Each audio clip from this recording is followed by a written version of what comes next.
तो कौन ताकतवर था जो इनके पीछे खड़ा था कि इन्होंने हमारी गवर्नमेंट होते हुए मना कर दिया। फिर उसके बाद जो जेआईटी को सैबोटाज करने की कोशिश की, 4 लोगों ने अपने बयान बदले जेआईटी के लोगों ने। उनके बाद उसके ऊपर प्रोसिक्यूटर जनरल ने उनके ऊपर तफ्तीश की, उसने कहा कि इनके ऊपर एक्शन लेना चाहिए, उन्होंने सैबोटाज करने की कोशिश की है।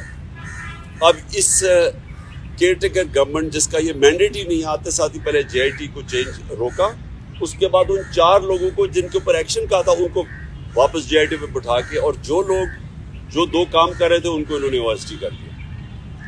तो ये जो कवर अप है ये सिर्फ वो कर सकता है जिसके पास ताकत है, और ताकत किसके पास है?